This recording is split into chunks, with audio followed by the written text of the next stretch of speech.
fish, both juveniles and the adults, make kelp forests their home. They use that habitat very, very closely. And so the groundfish fisheries, which are so important commercially and recreationally here in Oregon, are tied to our kelp forests.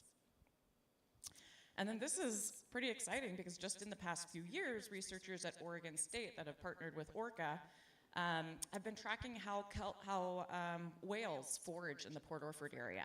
And they found that the little tiny shrimps that whales like to eat, they're called mysids, preferentially hang out in kelp forests. And so the foraging of these gray whales is tied to whether there is a kelp forest there or not. And when you lose kelp forests, the whales stop foraging there. So all the way from tiny zooplankton, little tiny shrimp, all the way up to gray whales, all these different pieces of these animal communities are connected via kelp forests. And they also support human communities as well. So just some of the benefits that kelp forests provide for human communities is human harvest. Lots of people all over the world eat seaweeds. They support diverse fisheries like the groundfish fisheries.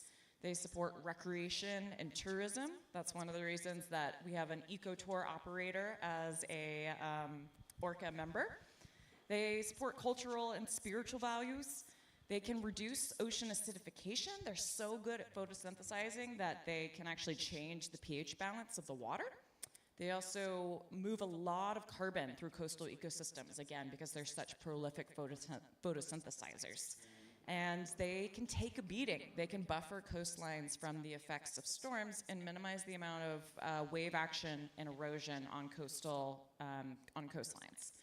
And so when you, just recently somebody put all these services together and tried to value what kelp forests are worth globally, and they came up with about $500 billion annually. That's every year for kelp forests worldwide. So not only do they support human communities, they do it in an important monetary economic way. Unfortunately, though, kelp forests are increasingly threatened. The map that you see up there on the right is just a smattering. Everywhere that you see a yellow star is a place where there's been major kelp forest declines or collapses in the last couple of decades.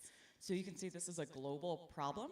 Some of the reasons for these declines are that kelps are facing ocean warming. Kelps are fundamentally cold water species. They don't like it when the water warms up. Pollution, particularly anything that makes the water cloudier and harder for them to get light, so sedimentation, nutrient runoff, invasive species, and then you'll hear a lot more about urchin overgrazing.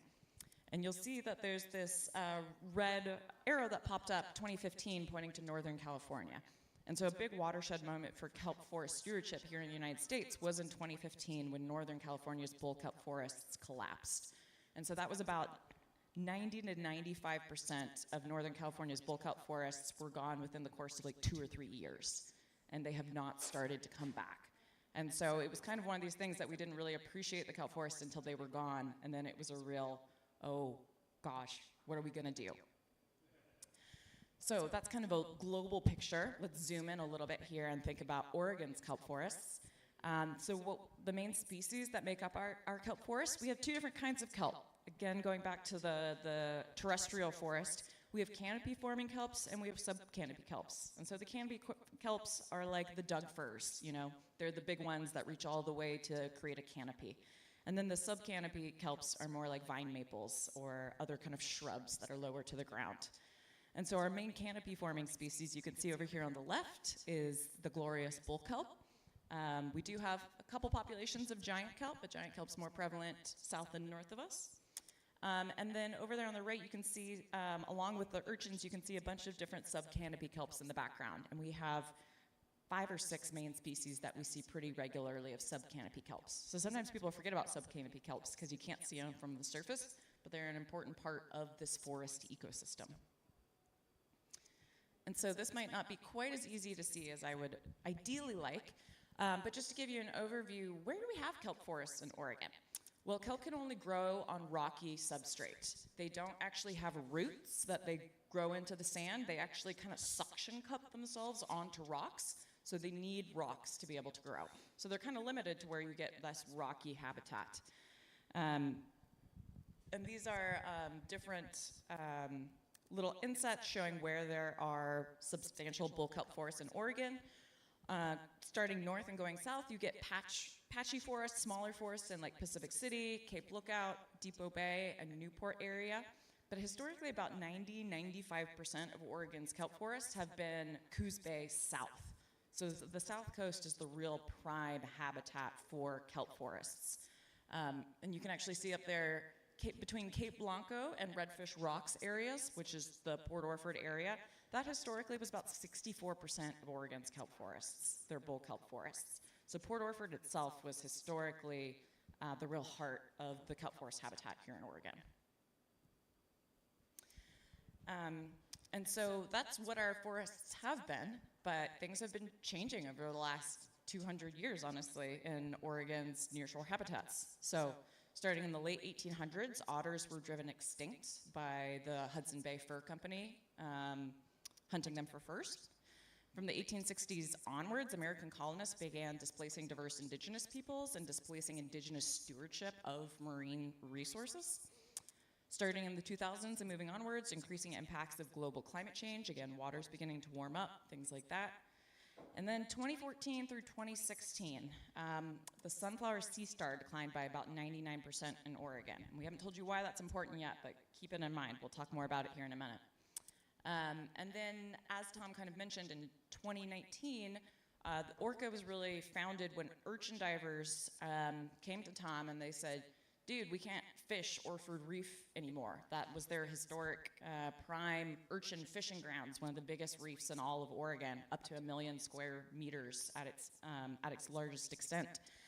And they said, dude, we can't fish there anymore. There's no kelp, and the urchins are in bad shape, and we have to go find somewhere else to fish. And Tom's like, what do you mean there's no kelp there?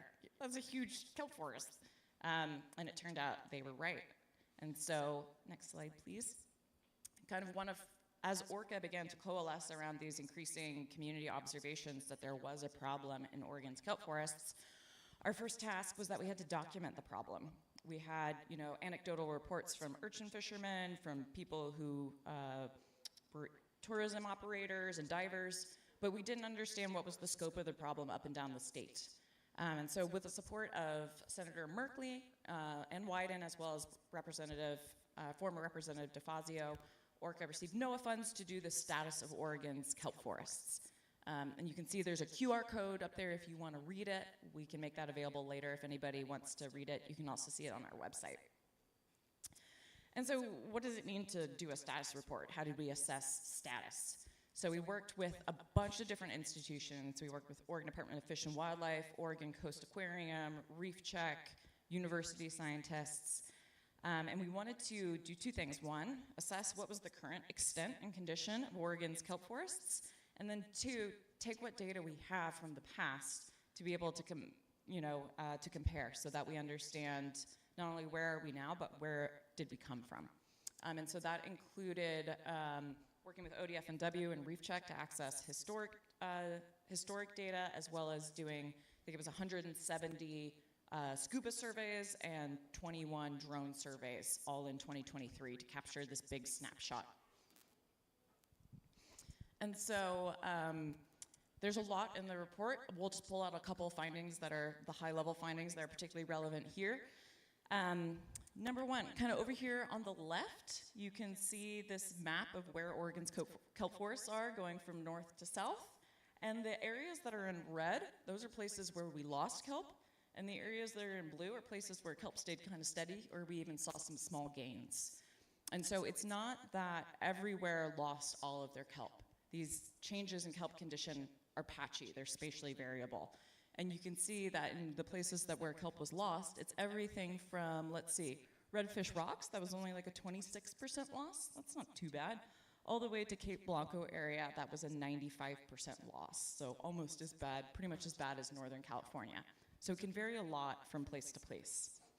But zooming in on the Port Orford area, that historic key heart of Oregon's kelp forest habitat, here you can see each one of those dots in the Cape Blanco region and the Redfish Rocks region. Each one of those dots is a scuba survey that we did, and the darker the dot is, the more kelp were on that transect. And all of the dots that are just empty circles mean that there was no kelp at all on these transects. And we chose to go survey these places specifically because they used to have kelp. So many of, probably more than half of the surveys that we did in the Port Orford area had absolutely no kelp whatsoever on those transects. And even the places that we did find kelp out at Orford Reef and Cape Blanco, it was still 1 or 2 per transect. It was really, really low. So the Brookings area and the Port Orford area are actually the places that have really been hit the hardest in terms of this kelp forest loss. So the heart of the historic habitat and also the heart of the crisis now. And so to put some of this loss into numbers, when you compare how much kelp was there in 2022 versus 2010, we estimated that there was actually about 70% less bull kelp, so a loss of about 2/3 of the habitat in just over a decade. Additionally, there were large swaths of the habitat where it wasn't just there were not many kelps, it was that there were absolutely no kelps. We did find increasing, so one of the main drivers of this loss, we found lots of evidence that this increase in purple urchin densities. And we took one of these slides out, so you may ask, well, why are the purple urchins, the little buggers that we got over here, why did they increase so much? In some places, they increased up to 1,000-fold. And so we no longer have sea otters in Oregon. Those were major predators of sea urchins. And then 2014 to 2016, we lost sunflower sea stars. And actually, nobody knew that sunflower sea stars were major predators of sea urchins until we lost them all. And then in British Columbia, in Northern California, in Oregon, in Southern California, all of a sudden people start seeing these huge increases in urchin densities and start doing experiments, realizing that sunflower stars were kind of, after otters were gone, were kind of bearing the burden of the predation and keeping these urchin populations in check. And so we've seen these huge increases in purple urchins that are just mowing down these kelp forests. And we also, all of those are kind of bummers. But we were excited that we actually found a number of signs of resilience. We found, when we did surveys of the Cape foul weather, so like Newport area, Depot Bay, when we did those surveys in 2023, there was more kelp there than we had actually seen since the 90s. So it was going really strong. We started to see a few little sunflower sea stars coming back in 2023. So lots of signs of loss, but lots of things that also got us really excited and made us think that there's this ecosystem wants to come back. And I'll pass it off to Carl now to talk about the follow-up question. What are we going to do about it?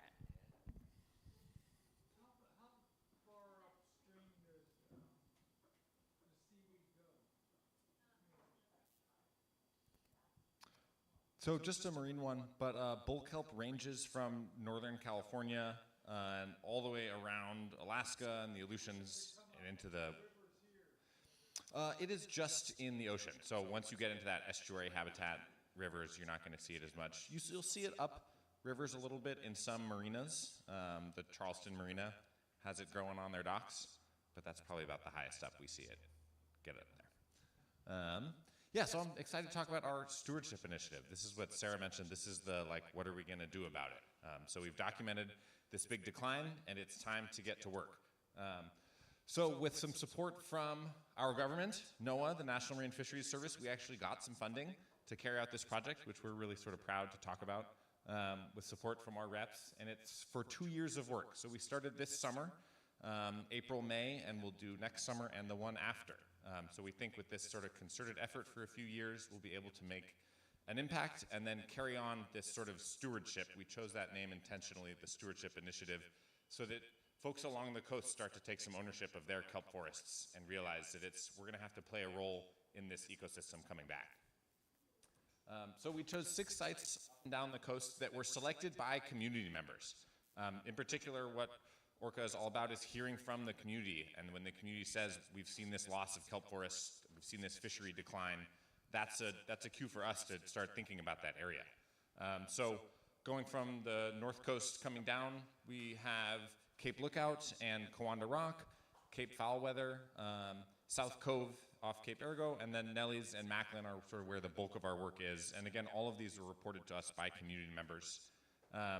This year, we've really focused on Nellies Cove and Macklin Cove here on the south, and a little bit of work up at Kawanda Rock in Pacific City to do some urchin work. And then next year and the year after, we'll switch up some of those sites. But I imagine we'll be working at Nelly's Cove here in Port Orford every year. So we've got kind of a three-pronged approach to our kelp forest restoration here. So the first one is to deal with the urchin grazers. The problem sort of comes from urchins grazing it down, and so no matter how hard you try to restore kelp, if there's 1,000 times too many urchins, it's not going to work. So one of our first goals is to control the urchin population. Once we've done that, it's time to get more kelp out there. So bull kelp is an annual species.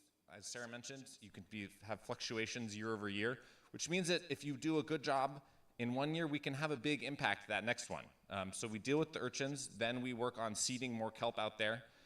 We're not going to deal with all of the urchins, though, and so bringing back a predator is sort of a really good long-term goal. And for us, the sunflower sea star is going to be that player. It's been the player for the last 150 years dealing with urchins, and with some work through researchers, we want to help bring that back and see those sunflower sea stars take on that role again of dealing with those urchins. So some exciting numbers that we've accomplished this summer. Like I said, the first prong is dealing with urchins. We have culled 260,291 urchins through a community effort. We have urchin divers that we're paying to go out and cull them. Those guys are really efficient. They're getting tens of thousands of urchins, but we're also working with Reef Check volunteers to go out and cull urchins with rock hammers and chisels or whatever else we can. So we've gotten a good chunk of them that way. Like I said, we did that up in Pacific City on Chief Kawanda Rock. Here in Nelly's Cove and in Macklin Cove is where we've spent a lot of our effort. In fact, 116,984 here in Nelly's Cove. I almost got 2,000 my first day. And it's pretty satisfying once you get rolling on it. We've also outplanted kelp in Nelly's Cove, so we have some videos next of some of the first kelp that has grown in Nelly's in years on some of these platform structures that we got from partners in Northern California, and we've been piloting here. And we've successfully grown kelp through its full life cycle on these out of the predation way of urchins. And then some cool experiments this year by Oregon State University and University of Oregon have translocated 24 sea stars that they found in and around Nelly's Cove, or around the Port Orford area, specifically to Nelly's Cove. So now we've got 24 big urchin predators in there that we hope are going to begin working there and sort of spread that out and deal with some of those urchins around. So like I mentioned, we made some of these cool kelp restoration structures, and we've got videos. When we put them out in May, the kelps were about 6 inches long. We found them washed up on the beach. We spliced them into these rope structures. You can see their tiny little holdfasts are like as big as the tip of my thumb. Sarah and I spliced these in and dropped them off the Black Pearl into Nelly's Cove. And this was, when we dropped them in, they really kind of rushed in there. It's like a 50-pound kettlebell on this stuff, and they just down there, and we thought we ripped all of the kelps in half. But lo and behold, they were totally fine. They're meant to handle really intense wave energy. So that was in May. In June, we went back, and they had grown significantly. So those little 6-inch kelps that we put in are now 6 feet or more in some cases. So they're growing really well. All sorts of things are growing on these archives. But this was really exciting. This was like, I almost teared up later that day. This was like something that we had thought about doing. We'd heard about it, we'd tested it, and now it's working out there. So really healthy kelp. We can see some little juvenile rockfish recruiting to it this year, not necessarily just because of us, but was a historic year for rockfish recruitment out there. Faith said on numerous occasions it was like scuba diving in an aquarium. And the rockfish were stoked about these archives being out there. So here's pulling up July. So now these are like full-size bull kelps out there. The holdfasts are like almost fist-sized. This is a little fish who got scared by us in there and didn't realize I could still see all of him. But he couldn't see me, and so he felt safe. But yeah, these are just growing really large, lots of fish recruiting to them, and they're beginning to develop reproductive material. So their blades turn into sori, which are these patches of reproductive material, and those drop spores as part of their life cycle. And so it was really exciting to see that not only are they growing and being habitat, they're also producing next year's kelp spores to grow that kelp forest. So this is a video Faith took. Yeah, you can see a lot of fish in there. And while some of those blades of kelp look a little ragged and they've got holes in them, that's actually a really good thing. That means that sori that developed in there has dropped off into the water column. So we're really excited to see that going on in Nellies for the first time in years, kelp growing and reproducing. And then we've got one more video that sort of gives a good take from surface down to the bottom to show what's going on. So we've got our bull kelp, those big, beautiful blades, and you can see those dark patches on the right there, and in a couple other spots are that sori. A lot of fish in there. This is a healthy habitat that we're stoked to see. The archive, and then as we descend down to the bottom, you can really see what the issue is highlighted in these packs of roaming urchins right at the base of our archives. And every little piece of kelp that drops down drops as many spores as it can, and then the urchins grab it down there and eat it up. So that's just a little taste of what it was like this year getting out in the field. It was my first time diving in Nellies, and I've never had a harder time finding something this far away from me. But it was a really humbling experience and has been really cool. So like we said, these are some of the first bull kelps we've seen growing in Nellies in some time. On the east side of Nellies, at the base of the cove, there's a really healthy natural kelp patch. We were on the west side, so the left part of that picture, and there hasn't been any historically until we got in and did something about it. So we're really excited about these results and to expand them into the future. So going on into our next field season, we are just wrapping up today and tomorrow. We pulled these archives out by the kelp and measured them all. So we're going to continue working in Nellies, but we're going to expand the number of archives we have out there. We want to see more kelp out there. We know that the fish like them. We also want to expand to new sites, see what we can do further north on the coast around Cape Arago. And then sort of future bigger plans, expanding where and how we do these urchin removals. We worked with ODFW to get our exemption to cull a lot of these urchins, and we want to continue to push that in intertidal areas, allowing tribes to collect urchins for food. We want to see more of that because, again, the urchins are native. We don't want them to go away, but we need their balance to get back into balance, and so we need to help deal with that. We're also excited to do more kelp enhancement and even grow some on the surface of the dock in tanks so that we can know that we have a healthy supply to outplant. We can't always just rely on it washed up on the beach. And then Sarah is leading a really exciting effort to look into breeding sunflower sea stars to see if we can get more of those guys out there into the wild. Again, a 95% decline, didn't see them for a few years, and we're just starting to see our first few little individuals that are like tea saucer, and they're approaching dinner plates, and soon enough, they'll be giant. So we're really excited about that. And then Tom is going to talk about one more project we have going on with Orca, and then we'll wrap up. All right. Good job, Sarah and Carl. As you can see, we're pretty busy. Got a lot going on. But there's another project that we're working on, which is a restorative kelp mariculture project. How many of you guys have heard the term aquaculture? Okay, so you kind of know what aquaculture is, where you're growing things. It's like farming, but in the water. And mariculture is just doing that in the ocean. And so what you just saw from the videos and that Carl was just showing is a scaled down version of a larger project that we're launching. This is a privately funded project looking at private funders like to use buzz terms like market-based solutions. So we're following their lead, and we have a private foundation grant to grow kelp in the ocean for the purposes of making use of that kelp, whether it be in the form of a food product. Have any of you guys tried a kelp pickle? How was it? Okay, pretty good. I mean, I didn't know if I was going to like it or not, but I tried it. It was really good. We're also looking at producing products that can be used in agriculture as fertilizer and soil amendments, and also in ranching. Feeding kelp to ranched animals can also provide a service to the rancher in terms of nutrition for the animal. There's some evidence that certain kinds of kelp can reduce the methane output from the animals, which can have positive effects on global warming. So we're investigating all of these things, and right now what we're doing is just piloting this this restorative kelp mariculture project here in Port Orford. And I'll just give a shout out to our partner out there in the back of the room, Aaron Ashdown, who's a key partner in this project and has really been working with us on just really the logistics of doing work in the ocean. Aaron's a local fisherman, he's a crabber.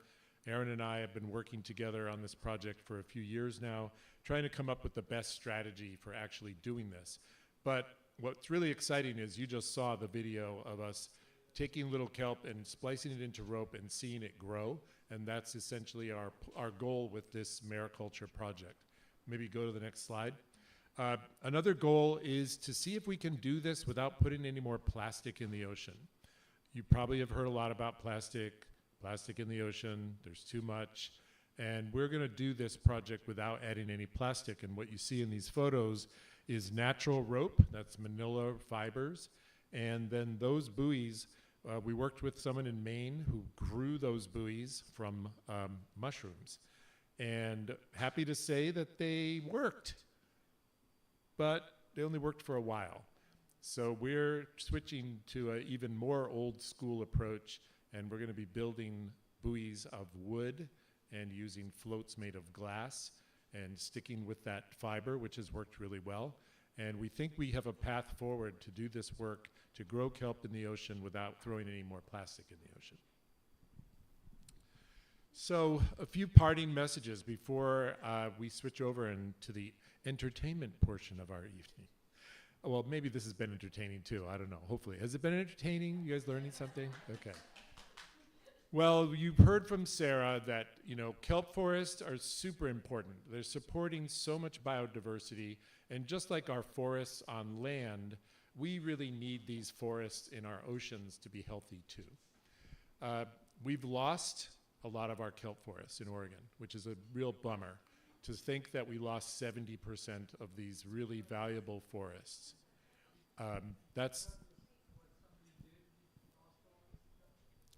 Is it because of what somebody did?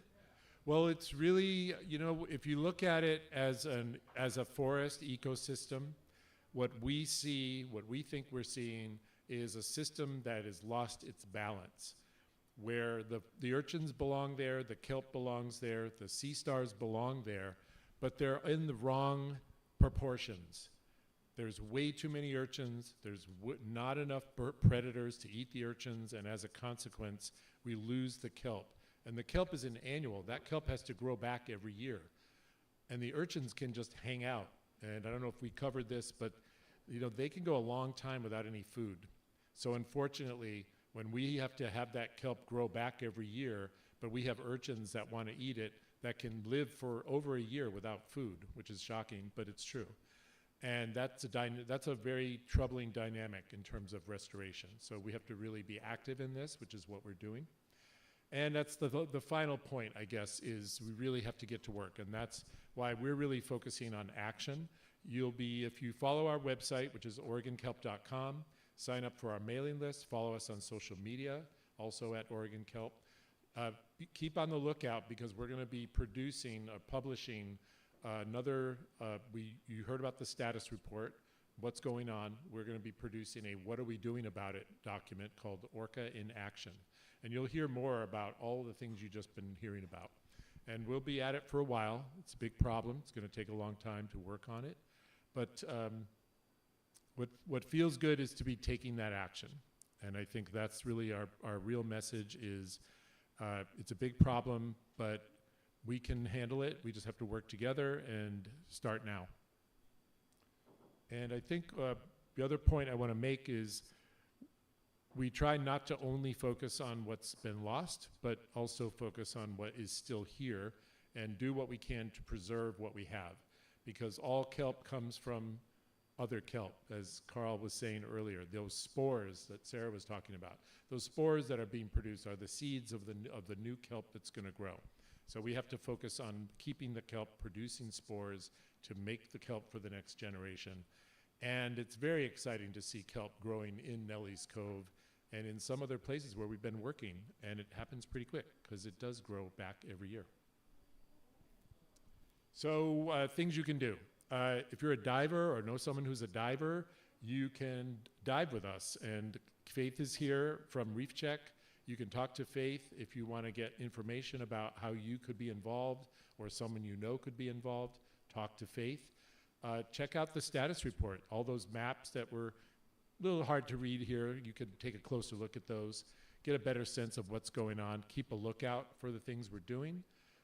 Follow us on social media. Write letters and talk to your representatives, people that you know that have decision-making power or funders. Definitely send funders our way.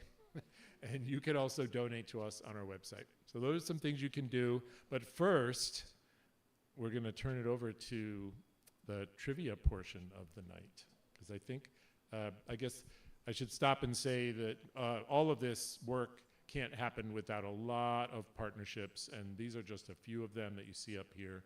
And it's really those partnerships and relationships that make all of this work possible. It's way more than a small group can do, but we are really blessed to have so many different partners up and down the coast and really around the world, because we're part of a global effort. And it's great to come back from the International Seaweed Symposium back in May up in Victoria, BC, and spend time with people from New Zealand and Australia and South America and people all over the world that we're all working together and learning from each other. And I think this is how we make things better in this world. So thank you for listening, for learning. Hope you were paying attention to some of those details because it's trivia time. Yeah, please. How do you tag it? Well, I could talk about tagging fish. I should confess, I'm a fish nerd. So, I don't think we really tag the kelp. We do measure it. We go out, we measure it. We monitor it. Sarah flies drones and takes all those aerial photos you saw there. And there are people that are doing work now looking at genetics, making sure that we're paying attention to the genetic diversity of the kelp population, and also that we're not moving kelp really too far from where it should come from. So in other words, we're not planting kelp at Nellie's Cove that we brought from like Alaska. We're trying to promote the regeneration of the local population in order to conserve those genetic differences.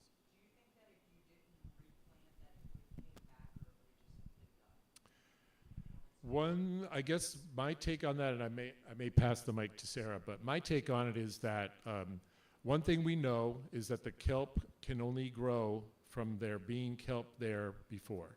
So those spores have to be produced by kelp and then enter that first stage of its life cycle that's very like microscopic, and that's where the adult kelp grows from. So if there wasn't kelp present in the before, or at least those spores weren't delivered, then there is no chance of there being kelp. And that's one reason we're focusing our attention on certain locations to make sure that we have these sort of oases of kelp growing to produce those spores so that it can spread out and reseed other areas. You want to add to that? I'll add one just fun fact on the last question about tagging animals. So one of the problems we have is we would love to be able to tag some of these sea stars and track where did they go, how far did they move, like if we release them in Nellie's, do they stay there or do they go somewhere else?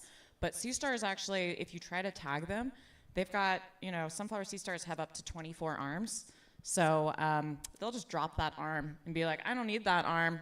That arm's got something weird going on. And they'll just literally drop it and move on and regrow a new arm. So we haven't yet figured out a way to actually tag sea stars. And it's kind of a problem. Yeah, thanks, Sarah.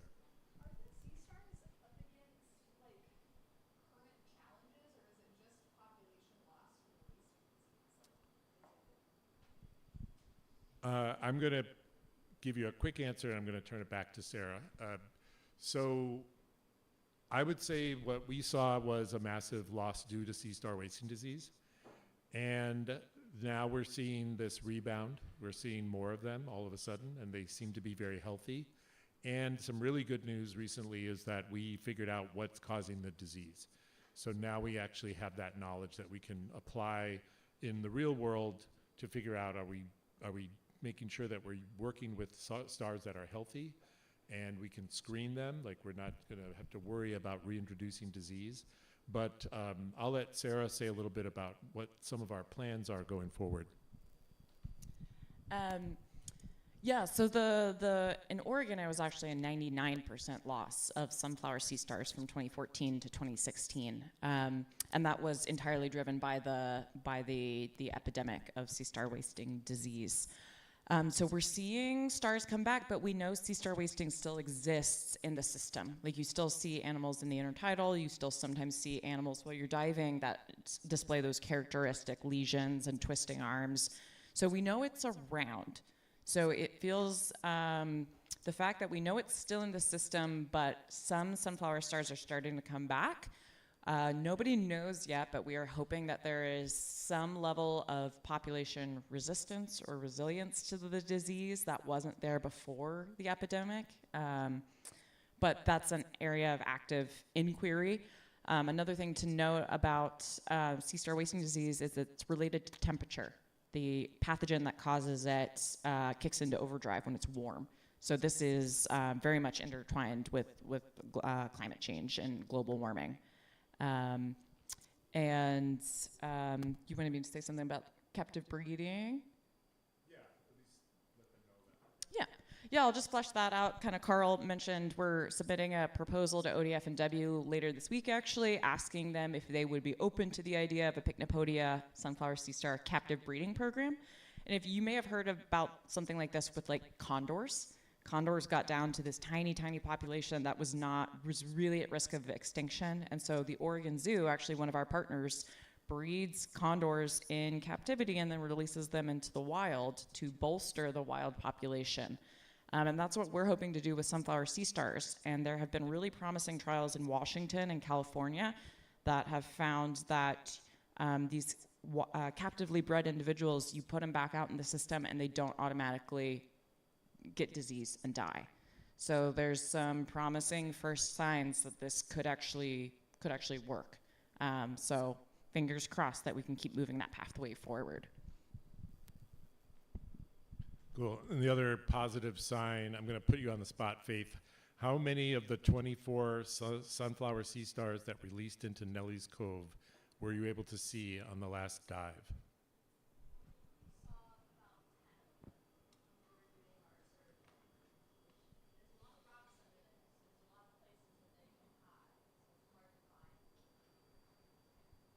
So that's some good news. We found we were able to, do some experiments. We were able to see that they really have a powerful effect on the urchins. The urchins do not want to be anywhere near them. They do eat them. They thrived, and now they've been re-released into our restoration site.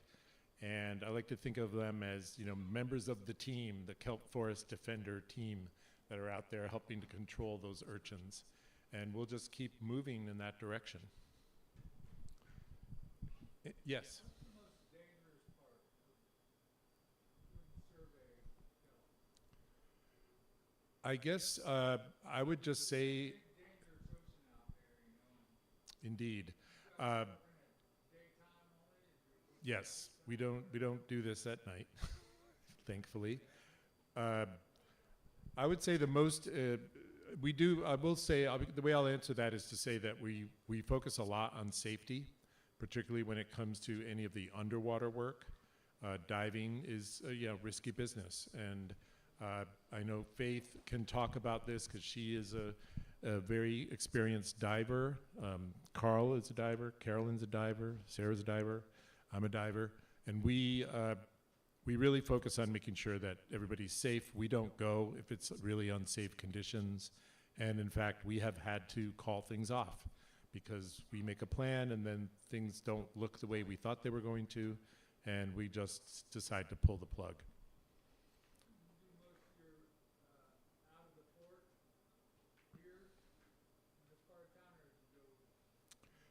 So we have 6 sites up and down the Oregon coast, from Brookings up to Cape Lookout.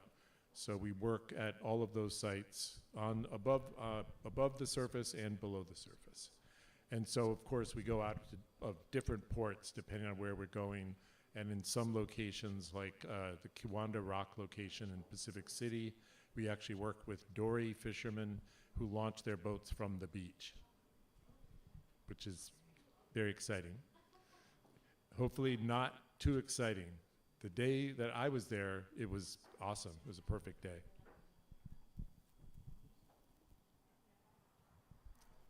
So what do you guys think? Is it trivia time? You ready? Okay, now you have to make teams. I'm gonna turn the mic over to Carl to lay out the plan and the rules for the trivia. And I think, Ed, we have till 6, is that correct? All right, well, we don't want to get into a fight with the musicians. They can be scrappy.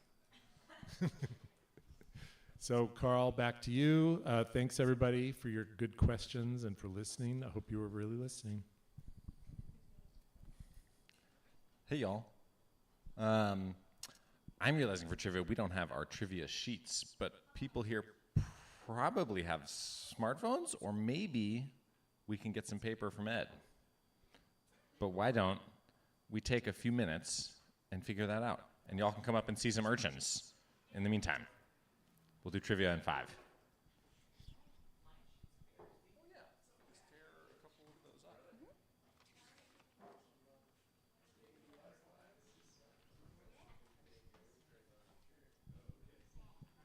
Yeah, how are we going to make teams? Are you just going to tell people to go forth and team? Go forth and team. I think probably.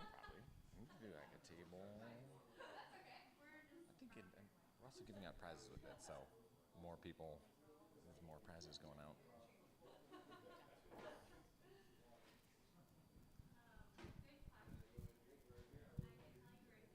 Yeah, why don't we like tear these sheets in half? I'll see if I can get some pens from Ed.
setup figured out. Yeah, we have in the past. It's just we had a lot going on today. A lot of different pieces to keep up with.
Okay, folks, I think I've distributed some trivia sheets if we're ready to jump in. Did anyone not get one that wanted to? Do you want a trivia sheet?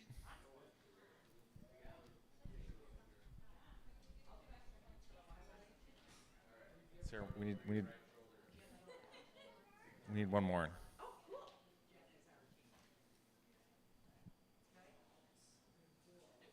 Oh, what is the end of the notebook? It's important stuff.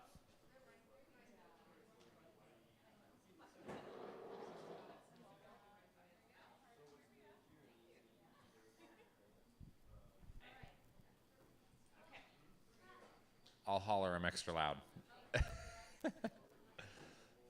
Okay, we have 3 rounds of trivia.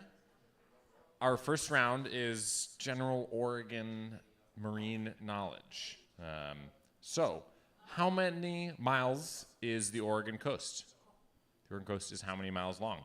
Is it A, 326, B, 362, C, 623, or D, 262?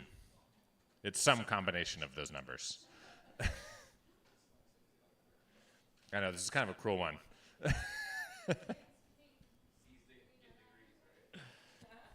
Amen. Okay. No, you are not. Hey, It was my first trivia MC earlier this year, so it's your first trivia game. Okay, next one. What is the unique name of the dock here in Port Orford? It is one of only 2 in the U.S. and 6 in the whole world. Is it a dry dock, a lift dock, a crane dock, or a dolly dock? We're getting some ass from the fishermen in the room, so we'll come back to this one.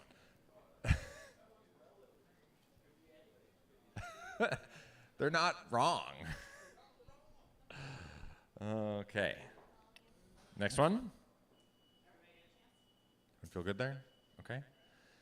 Bull kelp was traditionally used by the indigenous peoples in Oregon for what purpose or purposes? Was it A, a food source, B, used for fishing line, C, a storage container, or D, all of the above?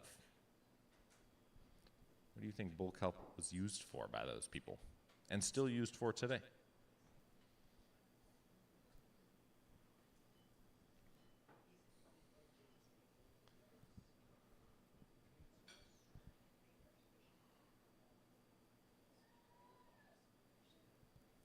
Okay, I think I see some consensus out there. Next one. What is the name of the biggest island off the Oregon coast? There are many islands off of our coast. Is the biggest one Puffin Island, Bird Island, Goat Island, or Otter Rock?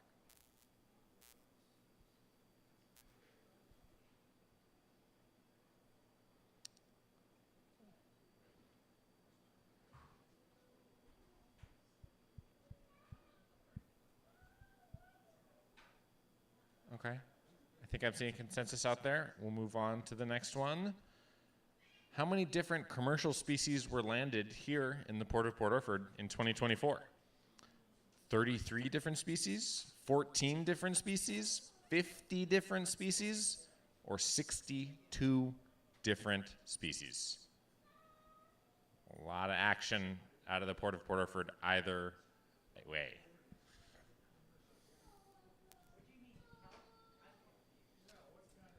Different fish species, different seaweeds, different shellfish, urchins. Anything out of the ocean.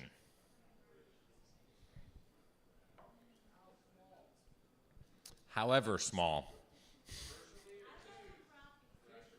We're going commercial for this one.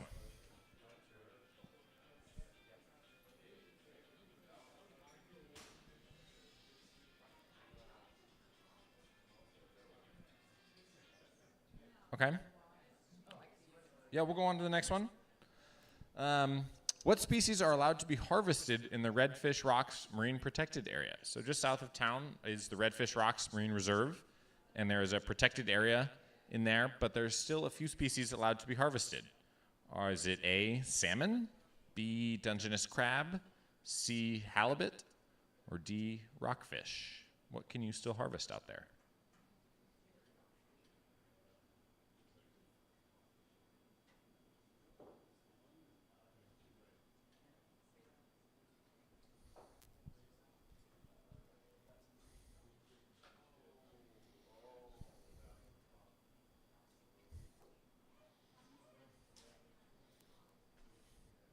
Okay, we're going to move on to the next one. When did monitoring begin at said Redfish Rocks Marine Reserve? Was it in 2012, 2010, 2015, or 2007? When did we start monitoring out there?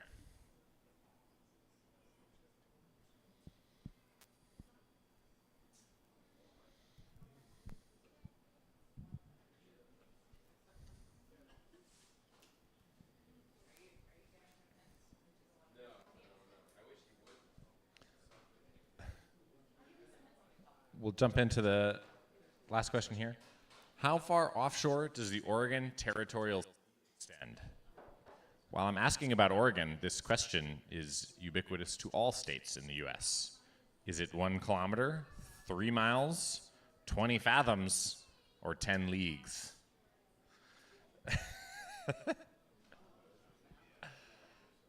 That's a good question. You'll have a chance to answer it soon. How far is the Oregon Territorial Sea? The Territorial Sea is how far we, as the state of Oregon, control our waters, higher even than the federal government. We have full control of our territorial sea.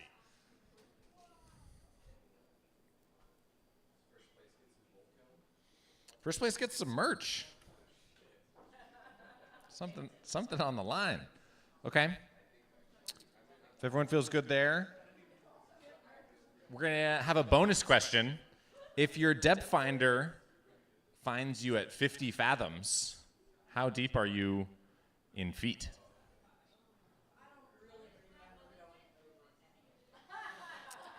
That is true. That is true. Fathom is a very old measurement. It is in imperial units. And it's a bonus question, so it's okay.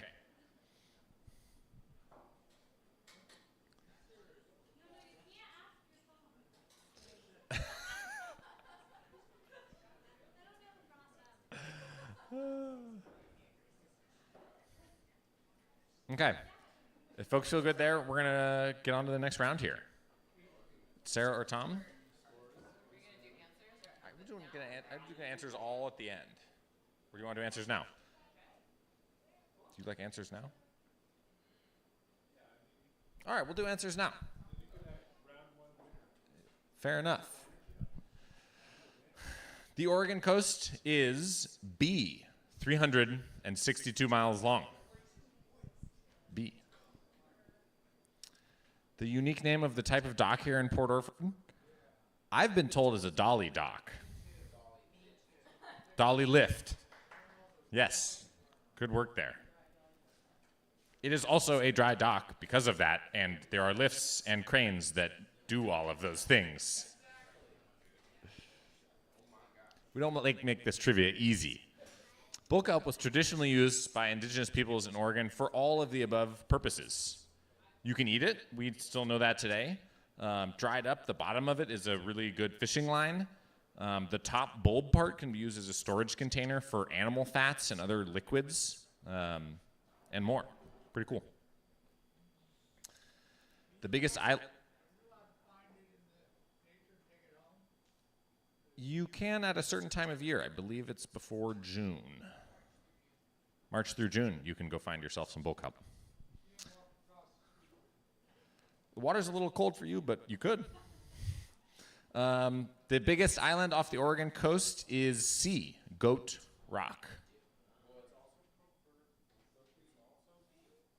It's also Bird Island. It's called both. That's confusing.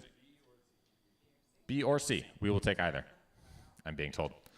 How many different commercial species were landed? I was told it was C. 50 different commercial species landed in the port of Port Orford in 2024. Pretty cool. Pretty diverse fishery. Species allowed to be harvested in Redfish Rocks Marine Protected Area is A and B, salmon and dungees.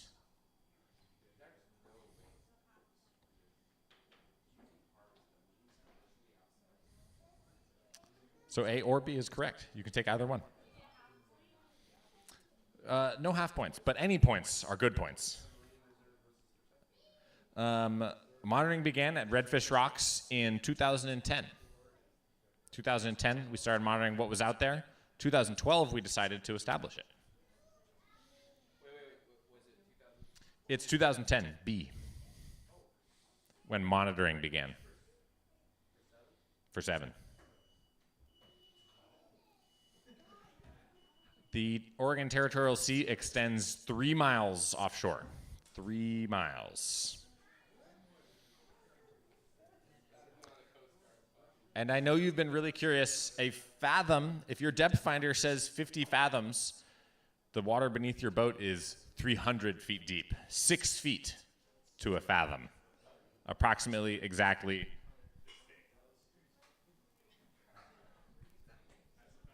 That's a fathom. And that is round number 1.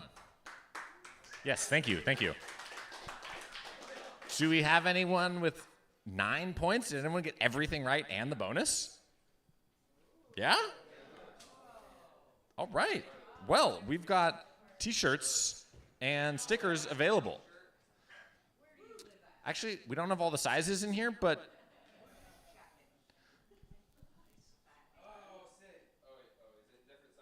those are the demo ones. We have more sizes out back, but one of them is definitely yours.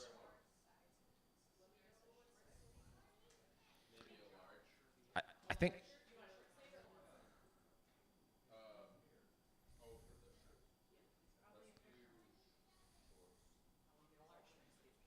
Yeah, that's good. Short sleeve was round one's prize, so you chose right.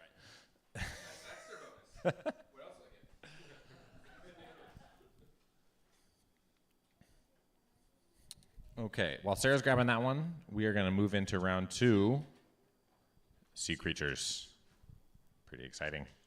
Tom, do you want to do this one? You want me to keep doing it? I'm going to keep doing it. Tom's going to do it. Are you ready for sea creatures? Before we go on to the next round, how many got 8? How many got 7? Nice. All right, but here's the man over here. Got them all right. 4, nice. Way to go. Okay, now we're talking about creatures. My favorite thing about the ocean is full of creatures. Okay, this is a long question. Oh my God. Okay, with the extinction of otters in Oregon in the 1800s and the recent decline of the sunflower sea stars, you heard all about that, purple urchins, their populations lack a keystone predator that's eating those urchins.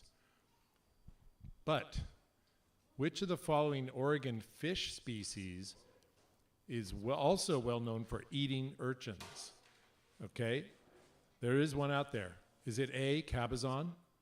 Is it B, lingcod? Or C, halibut? Or is it D, the wolf eel? Those are all fish. One of them is known to be an eater of urchin, purple urchin in particular. And sometimes you can tell because their teeth turn purple if they were eating a lot of them. So it's A, cabezon, B, lingcod, C, halibut, D, wolf eel. Oh, thanks. Next slide. Okay, if hopefully you were listening to Sarah carefully, she already gave the answer to this one.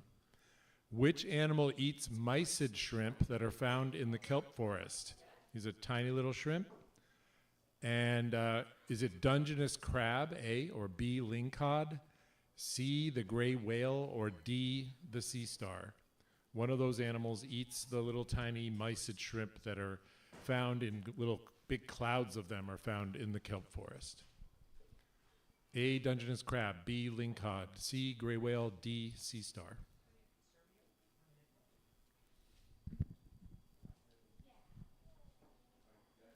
Okay, we're going to talk snails. We said a little bit about snails here. Which is the largest snail found in Oregon? And Carl, you're going to have to help me out. Is A is a scallop. Technically not exactly a snail, but close enough. So A is a scallop, B is a limpet, C is an abalone, and D is a chiton. And you might have seen D on the beach. Sometimes they wash up on the beach, look like a football. So is the largest snail A, a scallop, B, a limpet, C, an abalone, or D, a chiton?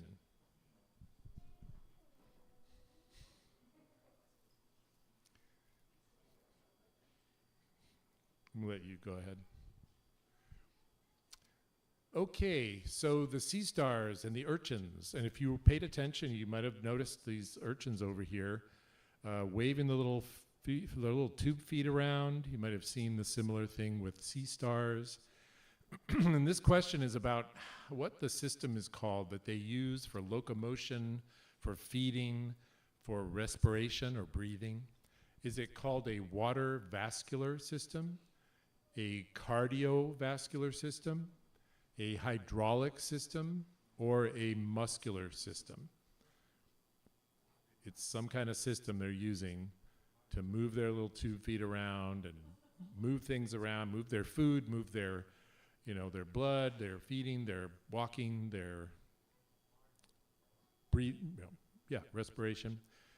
One, A, water vascular, B, cardiovascular, C, hydraulic, or D, muscular. It's a little echinoderm biophysiology going there. Not done, not done. You got water, cardio, hydro, and muscular.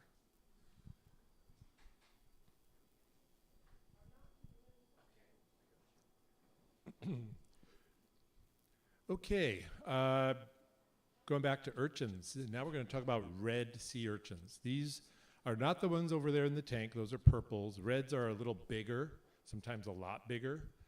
And the question has to do with how old they get in the wild. Can they get 30 years old? A. B, 100 years old? C, 5 years old? Or D, 250 years old? And this has been determined through a variety of methods to determine the age of these creatures. This has been validated. And so we do know the answer. So it's either A, 30, B, 100, C, 5, or D, 250 years.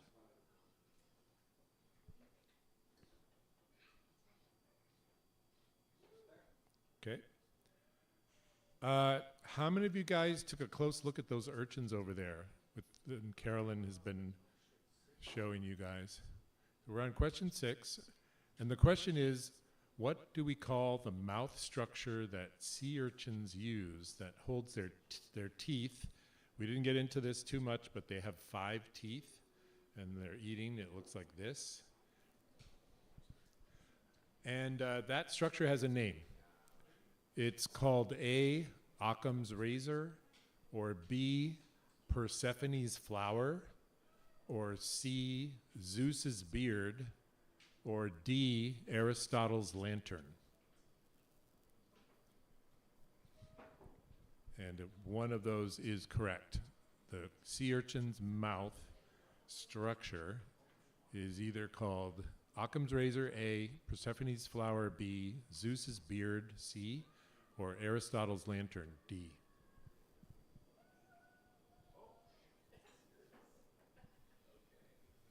Okay. People are thinking really hard. I can hear it. Okay. Do we know what causes the sea star wasting disease? Okay. Is it caused by A, a virus, B, a bacteria, C, a fungus, or D, I guess we just disqualified because everyone said we know what causes it.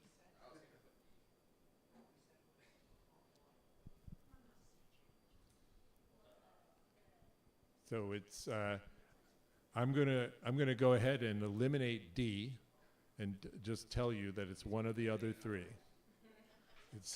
It's either a virus, a bacteria, or a fungus. And it has been in the news lately. You might have heard something about this. Okay, next question. What material is found in the teeth of chitons? We saw that gumboot chiton earlier. There's chitons, they basically live on rocks and they basically scrape material off the rocks, usually like algae and stuff like that. So they're basically using their teeth to scrape things off rocks. And they have material in their teeth to help them do that, and that is either A, metal, B, enamel, C, keratin, or D, rubber. One of those materials in the chiton's teeth that they use to scrape food off rocks. Either A, metal, B, enamel, C, keratin, or D, rubber. Gesundheit. Bonus question. Name that fish from the photo. Jakob.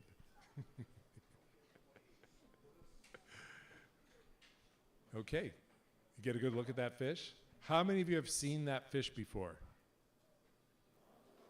Okay, good number, good number. All right, we've gone through all the questions in round 2. So we're going to roll back, and we're going to do the answers now. So the first question was about what is this fish that is eating urchins? What's it called? Anybody want to shout it out? We got a cabbie. Who said wolfeel? It's wolfeel. If you got wolfeel, you got it right. So that's D. We don't have enough wolfeels, bro. Okay, which animal eats the mysid shrimp? Anybody? Sarah told you. Gray whale, somebody? You got it right. It's the gray whale. Biggest critter eating the tiniest critter. Who would think of that? Biggest snail. Anybody? Who said abalone? You are correct, sir. Abalone is C.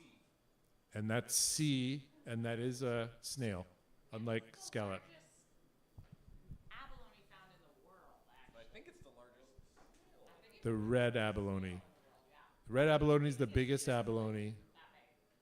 And extra argo. Okay, what is the system that these sea stars and urchins are using to locomote and move and eat and respire? Who said water vascular? You, sir, are correct. In fact, it is A, water vascular. And that's water. I thought that too, and I got it wrong when I did this. Nope, water vascular is what it is, indeed. How old can a red sea urchin get in the wild? Wild red urchin. What did you say? How many? Somebody said B. Is it 100? Carl, what is it? Anybody else get 100? Okay, you guys got it right. They can be 100 years old. How do you measure that? Sarah? They, so after the atom bomb was dropped in the 1940s, it had like a certain kind of chemical isotope signature that is not present anywhere in the wild, like it has to be manufactured. And so they went in and tested for the presence of this special chemical signature associated with the dropping of the atom bomb. And they found it, and so they knew that that critter had been alive since the atom bomb was dropped. So there's not like a measurement that you look at? No, so it's not, so like for fish, I'll be the fish nerd in the room saying we can measure the age of the fish with their ear bone, their otolith, counting the rings. But the thing about urchins is that they're growing basically from the inside out. So they are dissolving their test from the inside and adding material to the outside. So as the urchin grows, that old shell is basically disappearing. So there's no structure that has been alive. It's been a part of the urchin for that 100 years. It just has the last, however many, couple of years maybe. So there's no structure, and they wear their teeth down too. So there's no like permanent structure that you could use to measure how old they are. Speaking of our urchins, what is the, sorry, go ahead. They die of old age? I don't think we know. We don't know. They might die of getting picked by an urchin diver. Oops. Or eaten by a wolf eel. Okay, the mouth structure of the sea urchin. Anybody?